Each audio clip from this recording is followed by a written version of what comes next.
Lo que aprendimos del cuarto encuentro hemisférico de La Habana. María Luisa Mendonà trajo al encuentro de La Habana el impactante documental sobre el corte manual de caña en Brasil. En una síntesis que elaboré, como en la reflexión anterior, con párrafos y frases del original, la esencia de lo que María Luisa expresó fue lo siguiente. Sabemos que la mayoría de las guerras en las últimas décadas tienen como el factor central el control de fuentes de energía. El consumo de energía es garantizado a sectores privilegiados, tanto en los países centrales como en países periféricos, mientras la mayoría de la población mundial no tiene acceso a los servicios básicos. El consumo per cápita de energía en Estados Unidos es de 13.000 kilowatts, mientras el promedio mundial es de 2.429 y en América Latina el promedio es de 1.601. El monopolio privado de fuentes de energía es garantizado por cláusulas en acuerdos de libre comercio bilaterales o multilaterales. El papel de los países periféricos es producir energía barata para los países ricos centrales, lo que representa una nueva fase de la colonización. Es necesario desmitificar la propaganda sobre los supuestos beneficios de los agrocombustibles. En el caso del etanol, el cultivo y procesamiento de la caña de azúcar contamina los suelos y las fuentes de agua potable, porque utiliza una gran cantidad de productos químicos. El proceso de destilación del etanol produce un residuo que se llama biomasa. Por cada litro de etanol producido, son generados de 10 a 13 litros de biomasa. Una parte de este residuo puede ser utilizado como fertilizante, pero la mayor parte contamina ríos y fuentes de aguas subterráneas. Si Brasil produce 17.000 o 18.000 millones de litros de etanol por año, eso significa que por lo menos 170.000 millones de litros de biomasa se depositan en las regiones de los cañaverales. Imaginen el impacto en el medio ambiente. La quema de la caña de azúcar, que sirve para facilitar la cosecha, destruye gran parte de los microorganismos del suelo, contamina el aire y causa muchas enfermedades respiratorias. El Instituto Nacional de Investigaciones Espaciales de Brasil decreta casi todos los años en São Paulo, que representa el 60% de la producción de etanol en Brasil, una situación de emergencia, porque las quemas han llevado la humedad del aire a niveles extremadamente bajos, entre 13% y 15%. Es imposible respirar en ese periodo en la región de São Paulo donde se cosecha la caña. La expansión de la producción de agroenergía, como sabemos, es de gran interés para empresas de organismos genéticamente modificados o transgénicos, como Monsanto, Syngenta, DuPont, Bass y Bayer.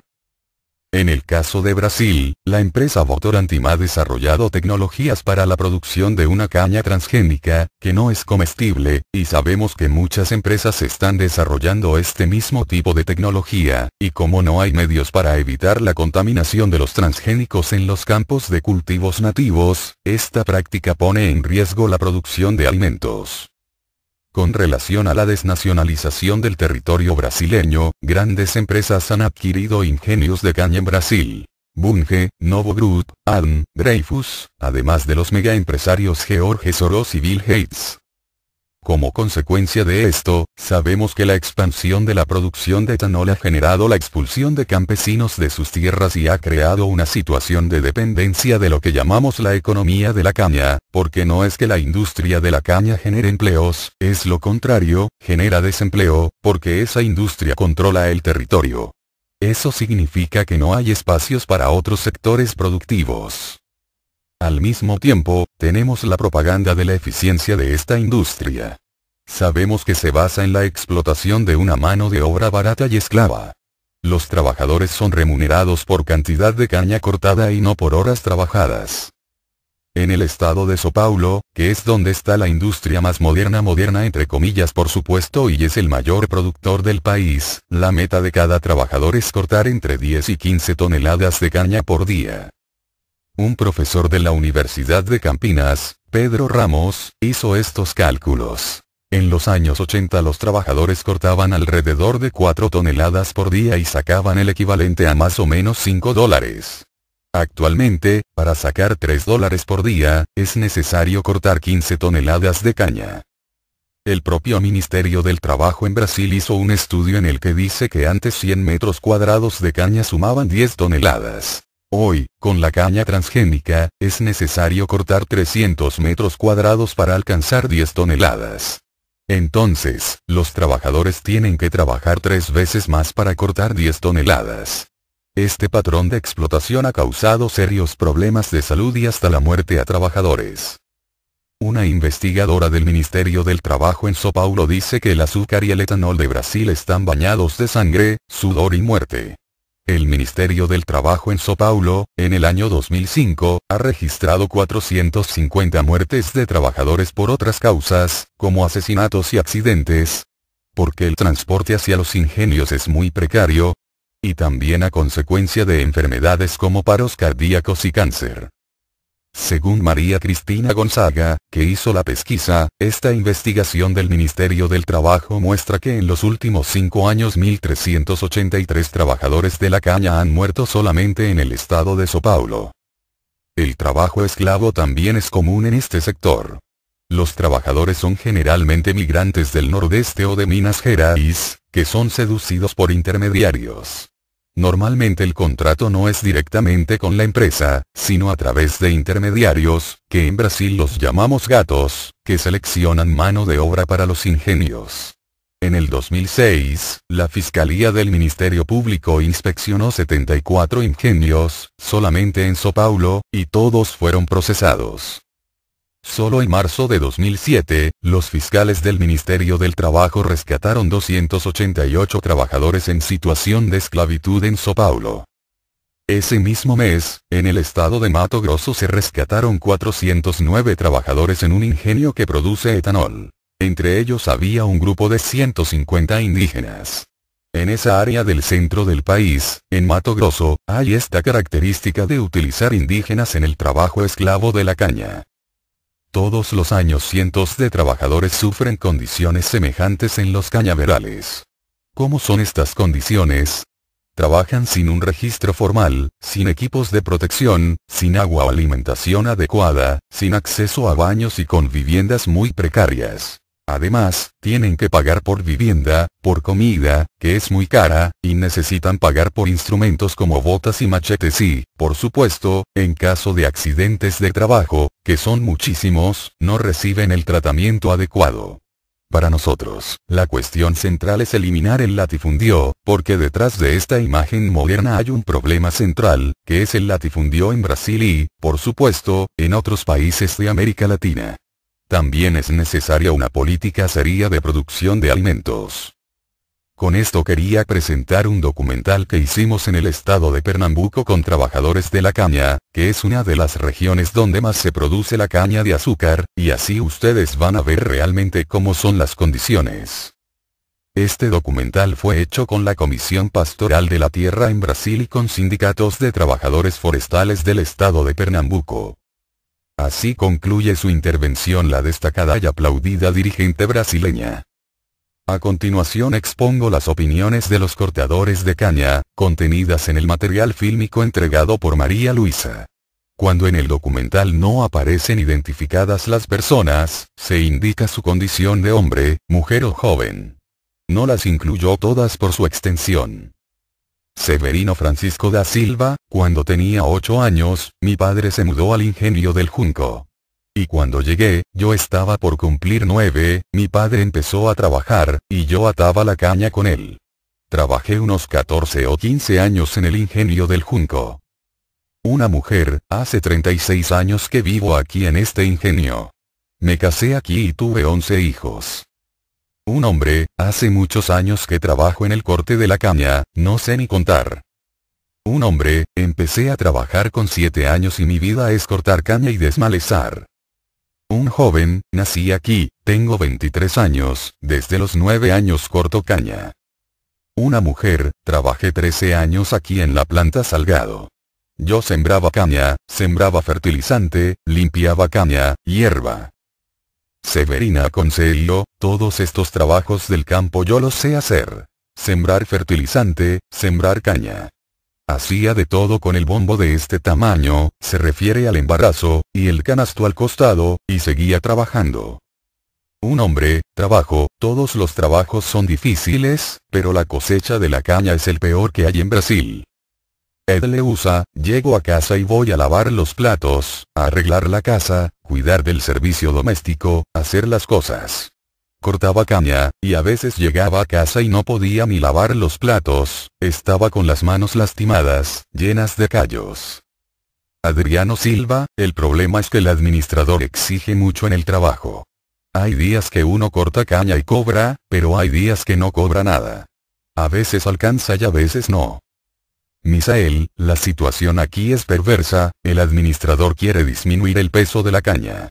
Dijo que lo que nosotros cortemos aquí es lo que tenemos y se acabó. Estamos trabajando como esclavos, ¿entiende? De esta manera no es posible. Marcos, el trabajo de la cosecha de la caña es un trabajo esclavo, es un trabajo difícil. Salimos a las 3 de la mañana, llegamos a las 8 de la noche. Es bueno solamente para el patrón, porque cada día que pasa él gana más y el trabajador pierde, disminuyendo la producción, y queda todo para el patrón. Un hombre, a veces dormimos sin bañarnos, no hay agua, nos bañamos en un arroyito que pasa por ahí abajo. Un joven, aquí no hay leña para cocinar, cada uno, si quiere comer, tiene que salir a conseguirse leña.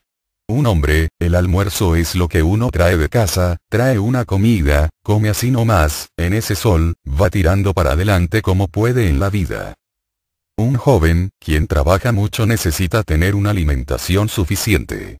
Mientras que el dueño de la planta azucarera está en la regalía, tiene de lo bueno y de lo mejor, nosotros aquí sufriendo. Una mujer, pasé mucha hambre. Fui a dormir muchas noches con hambre, a veces no tenía nada para comer, ni para darle a mi hija. Algunas veces yo buscaba sal, que era lo más fácil de encontrar. Egidio Pereira, la persona tiene 2 o 3 hijos, y si no se cuida, se muere de hambre. No alcanza para vivir. Y vete Cavalcante, aquí no existe sueldo, hay que limpiar una tonelada de caña por 8 reales. Se gana lo que se logra cortar. Si se corta una tonelada, se gana 8 reales, no hay sueldo fijo. Una mujer, sueldo. Yo no sé nada de eso. Reginaldo Sousa, a veces ellos pagan en dinero. En esta época ellos están pagando en dinero. Ahora, en el invierno pagan todo con vale. Una mujer, el vale, uno trabaja, él anota todo en un papel, se lo pasa a la persona para que compre en el mercado. La persona no ve el dinero que gana. José Luis, el administrador hace lo que quiere con las personas. Lo que está ocurriendo es que llamé para sacar la media de la caña, no quiso. Es decir, en este caso, él está obligando a la persona a trabajar a la fuerza. De esta manera la persona trabaja gratis para la empresa. Clovis da Silva, eso nos mata. Uno se pasa medio día cortando caña, piensa que va a conseguir algún dinero, y cuando él va a medir, nos enteramos de que el trabajo no valió nada. Natanael, el camión de llevar ganado aquí lleva trabajadores, es peor que con el caballo del dueño. Porque cuando el dueño coloca su caballo en el camión, él le pone agua, le pone aserrín en el piso para que el caballo no se arruine los cascos, pone pasto, una persona para acompañarlo. Y los trabajadores, que se las arreglen. Entró, cerró la puerta y se acabó. Ellos tratan a los trabajadores como si fueran animales. El Proalcohol no ayuda a los trabajadores, solamente ayuda a los proveedores de caña, ayuda a los patrones y los enriquece cada vez más. Porque si generara empleo para los trabajadores, para nosotros sería fundamental, pero no genera empleos. José Loureno, ellos tienen todo ese poder porque en la Cámara, estadual o federal, tienen un político que representa a esas plantas azucareras. Hay dueños que son diputados, ministros, parientes de señores de ingenio, que facilitan esa situación para los dueños y para los señores de ingenio. Un hombre, nuestra lucha parece que no para nunca. No tenemos vacaciones, aguinaldo, queda todo perdido. Además, un cuarto de sueldo, que es obligación, no lo recibimos, es con lo que compramos una ropa a fin de año y una ropa para los hijos. Ellos no nos entregan nada de eso, y vemos que la situación se pone cada día más difícil. Una mujer, yo soy trabajadora registrada, y jamás tuve derecho a nada, ni certificado médico. Cuando quedamos embarazadas, tenemos derecho a certificado médico, pero yo no tuve ese derecho, garantía de familia.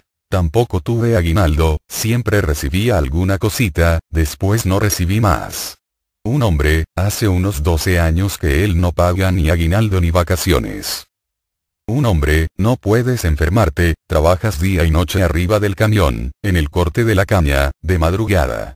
Yo perdí mi salud, yo era fuerte. Reinaldo, un día yo estaba con unas zapatillas en los pies. Cuando di un golpe de machete para cortar la caña, me dio en el dedo, me cortó, terminé el trabajo y me vine para casa. Un joven, botas no hay, se trabaja así, muchos trabajan descalzos, no hay condiciones. Dijeron que la planta azucarera iba a donar botas. Hace una semana que él se cortó el pie, señala, porque no hay botas. Un joven, yo estaba enfermo, pasé 3 días enfermo, no cobré, no me pagaron nada. Fui al médico, pedí certificado y no me lo dieron. Un joven, hubo un muchacho que llegó de Macuji. Estaba trabajando, en medio del trabajo empezó a sentirse muy mal, tuvo que vomitar. El esfuerzo es grande, el sol es muy caliente y la gente no es de hierro, el cuerpo del ser humano no resiste. Valdemar, trae muchas enfermedades ese veneno que utilizamos, se refiere a los herbicidas. Causa varios tipos de enfermedad. Cáncer de piel, en los huesos, va entrando en la sangre y daña la salud. Uno siente náuseas, llega hasta caerse. Un hombre, en el periodo entre las cosechas prácticamente no hay trabajo. Un hombre, el trabajo que el patrón te manda a hacer se tiene que hacer. Porque ustedes saben, si no lo hacemos y nosotros no mandamos. Quienes mandan son ellos. Si te dan una tarea, hay que hacerla. Un hombre, estoy aquí esperando que un día pueda tener un pedacito de tierra para terminar mi vida así en el campo, para que yo pueda llenarme la barriga y la barriga de mis hijos y de mis nietos, que viven aquí conmigo. ¿Será que hay algo más? Fin del documental. Nadie más agradecido que yo por este testimonio y la presentación de María Luisa, cuya síntesis acabo de elaborar. Me conducen a los recuerdos de los primeros años de mi vida, una edad en que los seres humanos suelen ser sumamente activos. Nací en un latifundio cañero, de propiedad privada, rodeado al norte, el este y el oeste por grandes extensiones de tierra propiedad de 3 transnacionales norteamericanas que, en conjunto, poseían más de 250.000 hectáreas de tierra. El corte era manual, en caña verde, no se usaban entonces herbicidas, ni siquiera fertilizantes. Una plantación podía durar más de 15 años. La mano de obra era tan barata que las transnacionales ganaban mucho dinero. El propietario de la finca cañera en que nací era un inmigrante de origen gallego y familia campesina pobre, prácticamente analfabeto, a quien primero trajeron como soldado en lugar de un rico que pagó por eludir el servicio militar y al final de la guerra lo repatriaron a Galicia. Volvió a Cuba por su cuenta, como lo hizo un incontable número de gallegos que viajó hacia países de América Latina. Trabajó como peón de una importante transnacional, la United Fruit Company. Tenía cualidades como organizador, reclutó un número elevado de jornaleros como él, se hizo contratista y compró finalmente tierras en la zona colindante al sur de la gran empresa norteamericana con la plusvalía acumulada. La población cubana en la región oriental, de tradición independentista, había crecido notablemente y carecía de tierra. Pero el peso principal de la agricultura oriental, a principios del pasado siglo, caía sobre esclavos liberados pocos años antes o descendientes de los antiguos esclavos y sobre los inmigrantes procedentes de Haití. Los haitianos no tenían familia. Vivían solos en sus míseras viviendas de guano y tablas de palma, agrupados en caseríos, con la presencia de solo 2 o 3 mujeres entre ellos. Durante los breves meses de zafra se abrían las lides de gallos. Allí jugaban los haitianos sus míseros ingresos, y el resto lo utilizaban para la compra de alimentos, que pasaban por muchos intermediarios y eran caros. El propietario de origen gallego vivía allí, en la finca cañera. Salía solo a recorrer las plantaciones y hablaba con todo el que lo solicitaba o deseaba algo. Muchas veces accedía a las solicitudes, por razones más humanitarias que económicas. Podía tomar decisiones. Los administradores de las plantaciones de la United Fruit Company eran norteamericanos cuidadosamente seleccionados y bien remunerados. Vivían con sus familias en regias mansiones, en lugares escogidos. Eran como dioses distantes, que los hambrientos trabajadores mencionaban con respeto. No se les veía nunca en los cortes, donde actuaban los subordinados suyos. Los dueños de las acciones de las grandes transnacionales vivían en Estados Unidos o en cualquier parte del mundo. Los gastos de las plantaciones estaban presupuestados y nadie podía elevarlos un centavo. Conozco muy bien la familia del segundo matrimonio del inmigrante de origen gallego con una joven campesina cubana muy pobre que, como él, no pudo asistir a una escuela. Era muy abnegada y sumamente consagrada a la familia y a las actividades económicas de la plantación. Los que en el exterior lean estas reflexiones por internet se sorprenderán al conocer que ese propietario era mi padre. Soy el tercer hijo de los 7 de ese matrimonio, que nacimos en la habitación de una casa de campo, muy lejos de cualquier hospital, asistidos por la misma partera, una campesina dedicada en cuerpo y alma a su tarea, que solo contaba con sus conocimientos prácticos. Aquellas tierras fueron todas entregadas al pueblo por la revolución. Solo me resta añadir que apoyamos totalmente el decreto de nacionalización de la patente a una transnacional farmacéutica para la producción y comercialización en Brasil de un medicamento contra el SIDA, el Efavirenz, de precio abusivamente alto, igual que otros muchos, así como también la reciente solución mutuamente satisfactoria del diferendo con Bolivia sobre las 2 refinerías de petróleo. Reitero que sentimos profundo respeto por el hermano pueblo de Brasil. Fidel Castro Ruz 14 de mayo del 2007, 5:12 p.m. Lo que aprendimos del cuarto encuentro hemisférico de La Habana. María Luisa Mendona trajo al encuentro de La Habana el impactante documental sobre el corte manual de caña en Brasil. En una síntesis que elaboré, como en la reflexión anterior, con párrafos y frases del original, la esencia de lo que María Luisa expresó fue lo siguiente. Sabemos que la mayoría de las guerras en las últimas décadas tienen como el factor central el control de fuentes de energía. El consumo de energía es garantizado a sectores privilegiados, tanto en los países centrales, lo que representa una nueva fase de la colonización. Es necesario desmitificar la propaganda sobre los supuestos beneficios de los agrocombustibles. En el caso del etanol, el cultivo y procesamiento de la caña de azúcar contamina los suelos y las fuentes de agua potable, porque utiliza una gran cantidad de productos químicos. El proceso de destilación del etanol produce un residuo que se llama biomasa. Por cada litro de etanol producido, son generados de 10 a 13 litros de biomasa. Una parte de este residuo puede ser utilizado como fertilizante, pero la mayor parte contamina ríos y fuentes de aguas subterráneas. Si Brasil produce 17.000 o 18.000 millones de litros de etanol por año, eso significa que por lo menos 170.000 millones de litros de biomasa se depositan en las regiones de los cañaverales. Imaginen el impacto en el medio ambiente. La quema de la caña de azúcar, que sirve para facilitar la cosecha, destruye gran parte de los microorganismos del suelo, contamina el aire y causa muchas enfermedades respiratorias. Tales como en países periféricos, mientras la mayoría de la población mundial no tiene acceso a los servicios básicos. El consumo per cápita de energía en Estados Unidos es de 13.000 kilowatts, mientras el promedio mundial es de 2.429 y en América Latina el promedio es de 1.601. El monopolio privado de fuentes de energía es garantizado por cláusulas en acuerdos de libre comercio bilaterales o multilaterales.